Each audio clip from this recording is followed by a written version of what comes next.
오늘 부활절 아침 예배하는 여러분에게 이 부활의 소망이 가득하기를 기도합니다. 우리 한번 우리 옆에 계신 성도들과 인사 한번 할까요? 예수님이 부활하셨습니다. 나도 부활합니다.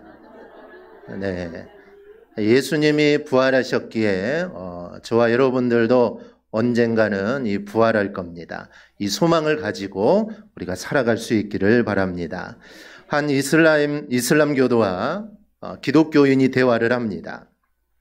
이슬람교도가 기독교인을 비웃으며 이렇게 말을 하죠. 우리는 너희가 가지지 못한 걸 가지고 있다.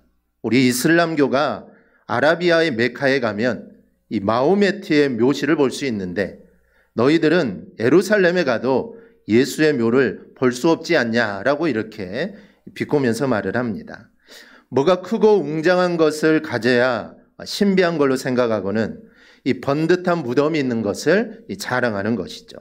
반면 기독교는 예수의 초라한 빈 무덤밖에 없으니 별 볼 일이 없다는 겁니다. 기독교인이 뭐라고 했을까요? 너희 신은 죽어서 썩어 없어졌지만 우리 예수님은 부활하셔서 하늘에 오르셔서 그래서 초라한 빈 무덤밖에 없는 거야 라고 이렇게 말을 합니다. 여러분, 부활을 믿느냐 그렇지 않느냐는 차이가 큽니다. 부활을 모르는 사람들은 큰 무덤을 자랑하죠. 그러나 부활을 믿는 사람들은 무덤을 자랑하는 것이 아니라 부활의 삶을 사는 것에 관심을 갖습니다. 여러분, 부활은 실제적인 사건입니다. 여러분 믿으십니까? 할렐루야. 네, 부활은 실제적인 사건입니다. 실제로 일어난 사건입니다. 그런데 부활을 실제로 믿지 않는 사람들이 있습니다. 즉, 교회는 다니는데 예수는 믿는데 부활을 믿지 못하는 성도들이 있죠. 부활을 믿지 못하면 복음의 능력이 나타날 수가 없습니다. 그저 이 세상이 다인 것처럼 살아가고 세상 사람들과 똑같은 모습으로 살아갑니다. 그러면 세상에서 우리는 복음의 능력을 나타낼 수 없습니다. 그런데 부활을 믿는 성도는 이렇게 살지를 않습니다. 세상에 여전히 살아가지만 세상에 모든 걸 걸지 않습니다. 세상 사람들과 똑같이 살아가지만 그들과 똑같지 않습니다. 그런데 이렇게 살기 위해서는 부활이 사실이라는 점을 우리가 분명히 해야 합니다.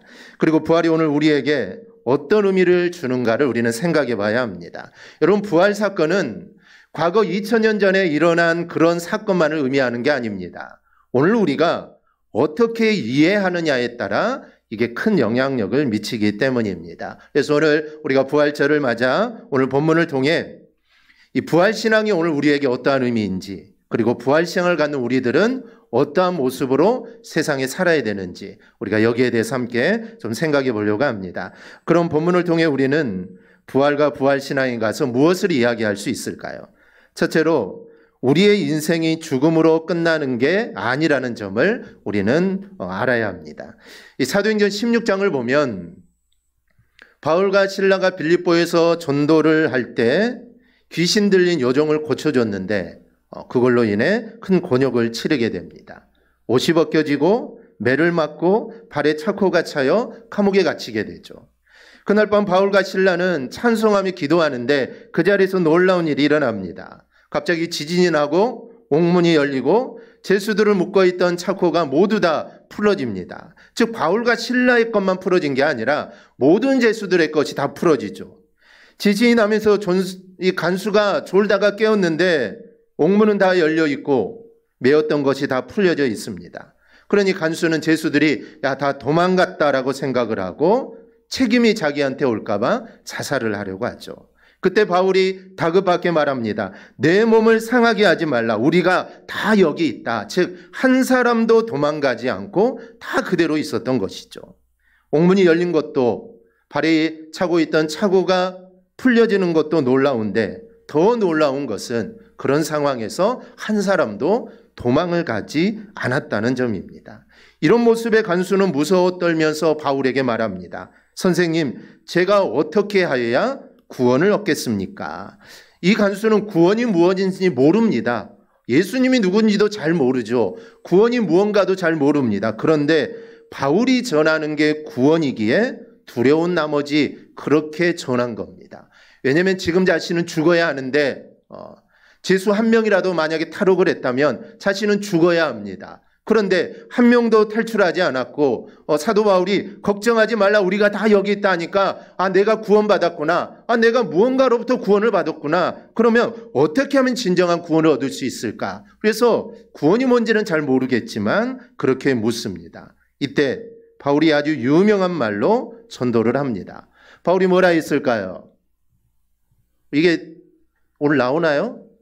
나올까요? 성경 퀴즈에? 이 마태마가 누가복음 왜 있을까요? 없을까요? 없죠. 없습니다. 사도행전이니까 없겠죠. 바울이 이렇게 전도합니다. 주 예수를 믿으라. 뒤에 시작. 그리하면 너와 내 집이 구원을 얻으리라. 아멘. 예수를 믿으면 구원을 얻는다라는 겁니다. 그러면 이 예수가 누굴까요? 사도 바울이 전하는 예수가 누굴까요? 이 예수는 십자가에 지셨다가 사흘 만에 부활하신 예수님을 말하는 겁니다. 즉 부활하신 예수님을 믿어야 구원을 받는다라는 것이죠. 이 간수가 자결하라고 한 이유는 죽으면 모든 게 끝이라고 생각했기 때문입니다. 인생은 이 세상이 전부고 죽으면 끝이라고 생각한 간수는 정말 해결할 수 없는 엄청난 문제가 생기자 차라리 내가 죽어버리자라고 생각을 한 겁니다. 현대인들도 이렇게 생각하는 사람들이 있습니다. 감당하기 어려운 일들을 만날 때 내가 인생을 멈추려고 합니다. 내가 그냥 사라지면 모든 게 다 끝날 거라고 생각을 하죠. 그래서 스스로 자신의 목숨을 끊어 인생을 마무리하는 사람들이 있습니다. 여러분, 그러나 성도는 달라야 합니다. 이 세상의 삶으로 모든 것이 끝난다고 생각해서는 여러분 절대로 안 됩니다. 오늘은 부활주일이고, 그리고 오늘 본문에서도 부활을 이야기합니다. 부활이 일어났고 지금도 우리가 부활절을 기념하고 지키고 있는 것은 이 우리의 인생이 이 땅으로 끝나는 것이 아니라는 것을 증거하는 겁니다. 여러분, 만약 우리의 삶이 이 세상의 끝이라면 오늘 예배는 여러분 아무런 의미가 없습니다. 이렇게 예배드릴 이유가 없죠. 따라서 성도는 이 세상이 전부라라는 생각에서 여러분 벗어나야 합니다. 세상 사람들은 이 세상이 마치 전부인 것처럼 살죠. 하지만 성도는 이 세상뿐만 아니라 우리가 부활해서 저 천국에 가서 우리가 살게 될 거라는 이런 확신을 가져야 합니다. 여러분, 천국이 어떤 것일까요? 가보지 않아서 잘 모르겠지만 아마 좋은 곳일 겁니다. 이런 예화가 있습니다. 천국과 지옥에서는 밥을 먹을 때 2m가 되는 긴 수저를 사용해서 밥을 먹습니다. 먼저 지옥에서는 맛있는 밥과 맛있는 반찬이 있습니다. 그런데 서로 더 먹기 위해서 서로 견제하고 서로 싸우다 보니까 식탁 주변은 늘 지저분하고 깨진 그릇으로 수북하게 쌓여 있는 겁니다. 혹여나 밥을 푸더라도 수저가 너무 길기 때문에 2m 된 수저로 자기 입에 어떻게 밥을 넣을 수 있겠습니까? 그러니 흘리게 되고, 그러니 늘 배고프고 화가 나고 불평불만이 가득한 삶이 지옥의 삶입니다. 그러나 천국은 서로가 서로에게 밥을 먹여준다고 합니다. 긴 수저를 혼자 사용할 수 없기 때문에 서로에게 밥을 먹여주기 때문에 서로 모두가 배부르게 먹을 수 있습니다. 그래서 늘 배부르고 따뜻하고 기쁨이 가득한 삶을 사는 것이 바로 천국이라는 것이죠. 천국은 정말 좋은 곳입니다.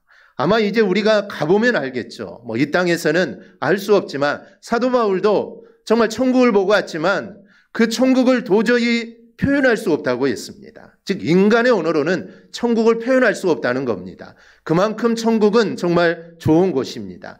요한계시록의 사도 요한이 천국을 묘사했지만 요한도 그 아름다운 천국을 묘사하기에 자기 언어로 너무나 부족하다는 것이죠. 그래서 그 당시 자기가 표현할 수 있는 최고의 언어로 천국을 표현한 것이죠. 만약에 지금 시대 우리가 천국을 본다면 아마 요한계시록보다도 화려하게 또 표현할 수가 있을 겁니다. 그래서 천국이라는 것은 정말 좋은 곳입니다. 그런데 이 곳에 가기 위해서는 부활신앙을 갖고 있어야 합니다. 그러므로 우리 모두 이 세상만 바라보며 사는 자들이 아니라 늘 부활신앙에 대한 확신을 가지고 정말 좋은 천국을 다 소유하기를 축복합니다. 둘째는 우리의 죽음 이유는 생명의 부활과 심판의 부활로 이어진다라는 것을 보여줍니다. 어느 지사님이 외환견을 키웠습니다. 정말 가족처럼 여기면서 키웠는데요. 가족들은 이 강아지와 많은 추억이 있습니다. 캠핑도 함께 가고 산책도 함께 가고, 무엇보다 부모가 회사에 나가면 나중에 아이들이 오면은 쓸쓸한데 이 강아지가 있어서 아이들을 반겨주니 가족에게도 참 외롭지 않았습니다. 그런데 이 강아지가 시름시름 앓다가 끝내 무지개 다리를 건넜습니다. 가족끼리 가족처럼 여겼기에 그냥 묻어줄 수가 없어서 비용을 들어 장례를 치러줍니다. 장례를 치르면서 이 지사님이 이렇게 말을 하죠. 아이고 해피야, 다음 생에는 좋은 주인 만나라. 그래서 행복하게 살아라. 그런데 이 다음 생애라는 말은 불교에서 말하는 환생을 의미합니다. 불교는 윤회설을 믿죠. 그래서 착한 일을 한 사람은 나중에 사람으로, 그리고 나쁜 짓을 한 사람은 동물로 환생한다고 믿습니다. 이 다음 생에 좋은 주인을 만나라는 것은 죽음 이후를 이렇게 표현한 겁니다. 우리가 부활이 주는 강조점은 이 세상으로 우리의 삶이 끝나는 것이 아니다이지만, 이런 식으로 우리의 생이 이어진다고 생각하는 것은, 여러분, 이것은 기독교가 아닙니다. 한때 유명했던 이 드라마 중에 도깨비가 있습니다. 이 드라마에서 인간에게는 4번의 생이 주어진다고 합니다. 이 주인공 지은탁은 3번의 생이라고 하는데, 이것도 일종의 윤회 사상에 입각한 죽음 이후를 말하는 겁니다. 이런 드라마로 영향으로 기독교인들 이야기할 때 종종 이런 이야기를 하죠. 야, 나는 다음에 이런 모습으로 태어나면 참 좋겠다라는 이야기를 합니다. 생이 마감되면 모든 것이 없어진다 생각하는 것도 문제지만, 만약에 죽음 이후가 이렇게 연결된 거라고 생각하는 것은, 여러분, 이거는 성경적이지 않습니다. 그런데 우리는 천국을 이야기하면서 이런 이야기를 아무런 생각 없이 우리가 할 때가 있습니다. 이것은 부활에 대한 정확한 인식이 없기 때문입니다. 그래서 우리는 부활로 이어지는 우리의 생이 어떤 건가를 우리는 정확히 알아야 합니다. 본문은 선한 일을 행한 자는 생명의 부활로, 악한 일을 행한 자는 심판의 부활로 나온다라고 합니다. 이 부활을 2가지로 말씀하는데, 하나는 생명의, 하나는 심판으로 말을 합니다. 즉, 인생은 죽음 이후에 이 둘 중에 하나로 이어진다는 것이죠. 다시 태어나거나 어떤 모습으로 있거나가 아니라 바로 심판과 생명, 이 2가지로 이 결론이 납니다. 이 생명과 부활의 심판을 잘 나타내주는 이야기가 누가복음 16장에 나오는 부자와 거지 나사로의 이야기입니다. 이 세상에서 부자와 거지 나사로의 삶은 비교가 안 됩니다. 거지 나사로는 부자의 상에서 떨어지는 부스러기로 연명한다는 표현대로 거지의 삶은 비참합니다. 그런데 둘 다 죽었는데 부자는 음부에서 불타는 고통을 당합니다. 불타서 죽으면 그나마 다행인데 죽으면 끝이 아닙니다. 죽지 않으니까 끝없는 고통 속에 거한다는 것이죠. 반면에 나사로는 아브라함의 품속에 있습니다. 음부의 고통은 심판의 부활을 이야기합니다. 즉 부활했는데 영원토록 심판을 받는 것이죠. 그런데 이 심판은 절대로 끝나지 않습니다. 아브라함의 품은 생명의 부활을 의미합니다. 영원토록 약속의 자녀로 삶을 산다는 것이죠. 그러자 음부에서 고통당하는 부자가 아브라함의 품에 있는 나사로를 보고 나사로의 손에 물을 조금 적셔가지고 자신의 혀를 좀 서늘하게 해달라고 말을 합니다. 이때 아브라함이 이렇게 말하죠. 너희와 우리 사이에 큰 구렁텅이가 놓여 있어 여기서 너희에게 건너가고자 하되 갈 수 없고 거기서 우리에게 건너올 수도 없게 하였다. 서로 왔다 갔다 할 수 없다는 것이죠. 즉 생명의 부활과 심판의 부활은 돌이킬 수도 없고 교차할 수도 없다는 겁니다. 즉 한 번 정해지면 그대로 쭉 이어진다는 것이죠. 이것은 기독교의 시간관이 어떤가를 우리에게 보여줍니다. 기독교의 시간관은 불교나 다른 사상과 달리 여러분 직선적입니다. 한 사람의 개인을 놓고 이야기할 때 출생에서 시작하여 끝없이 이어지는 겁니다. 즉 마감했다가 다른 모습으로 다시 태어나는 게 절대로 아니라는 것이죠. 영원히 한 방향으로 갑니다. 부활한 이후에는 둘 중에 하나로 가게 된다라는 것이죠. 우리는 부활신앙을 가졌다 하면서도 어설프게 윤회와 같은 엉뚱한 생각에 우리는 절대로 사로잡혀서는 안 됩니다. 착한 일을 한 사람은 생명의 부활로, 악한 일을 한 사람은 심판의 부활로 갈라지는 것이고, 그리고 이것이 왔다 갔다 하는 것이 아니라 여러분 영원히 이어집니다. 이 사실을 우리가 믿으시기를 바랍니다. 셋째로 부활신앙은 현재 예수님과 동행하고 있는지를 묻습니다. 여러분 부활신앙의 정점은 바로 여기에 있습니다.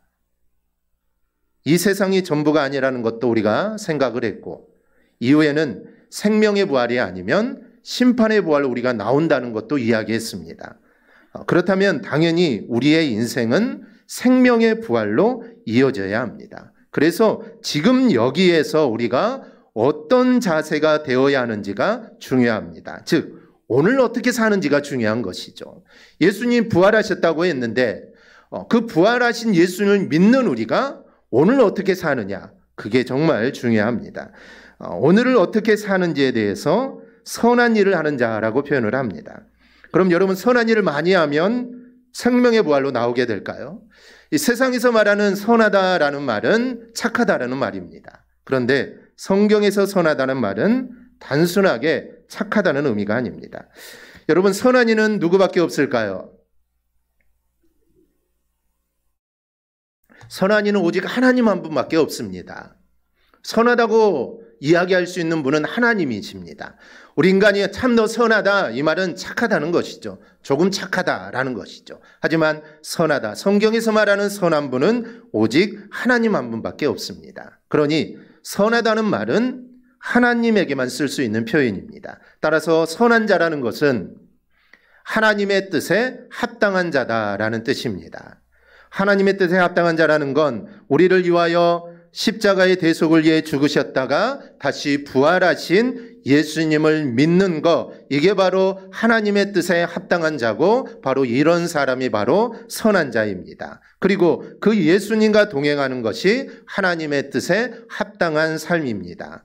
그런 사람이라면 정말 하나님의 뜻대로 살고자 노력하고 주님과 늘 동행하는 삶을 살고자 하는 자라면 당연히 이 세상에서 착한 모습으로 선한 모습으로 살아갈 것입니다. 나는 하나님과 동행하며 살아, 난 늘 하나님을 의지하고 살아라고 말하면서 착하게 살지 않고 불의하게 살고, 그렇다면 그 사람은 하나님과 동행하는 사람이 아닙니다. 그 믿음은 진짜 믿음이 아니라는 것이죠. 그래서 내가 정말 하나님과 동행하고 주님과 동행하고 그런 사람은 당연히 세상에서도 선하게 착하게 살아갈 수밖에 없습니다. 따라서 우리는 항상 예수님의 십자가의 부활을 우리가 바라보며 살아야 합니다. 어떤 일을 하든지 아니면 어떤 결정을 하든지 십자가에 오르신 예수님은 어떻게 하셨을까라는 것을 우리는 늘 생각해야 합니다. 그리고 부활하셔서 나에게 생명을 주신 예수님은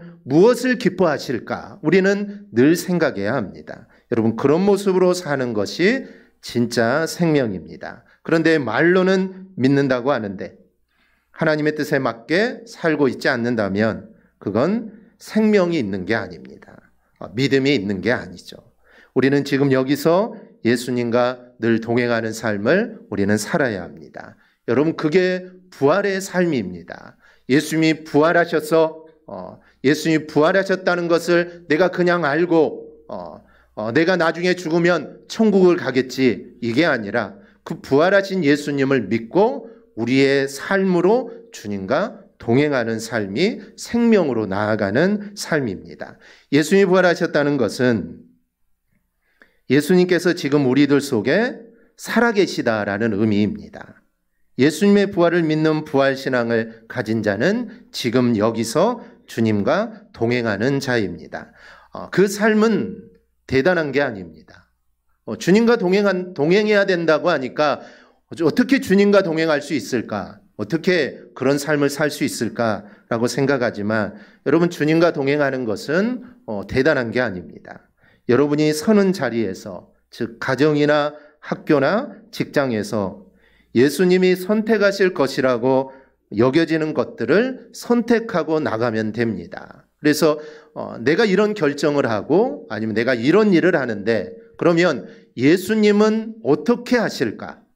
내가 이런 결정을 내려야 되는데 그러면 과연 예수님은 이 상황에서 어떤 결정을 내릴까? 그걸 생각하고 그것을 행하면 됩니다. 그게 바로 주님과 동행하는 삶이죠. 예수님을 하면 어떻게 행하실까? 이것을 생각하며 행하는 게 바로 주님과 동행하는 삶입니다. 그리고 이런 삶이 바로 부활을 살아가는 바로 우리의 삶입니다. 우리 모두 내가 있는 그곳에서 늘 주님과 동행하며 부활의 삶을 꼭 살아가기를 주님의 이름으로 축원합니다. 아멘. 기도하겠습니다. 하나님 감사합니다.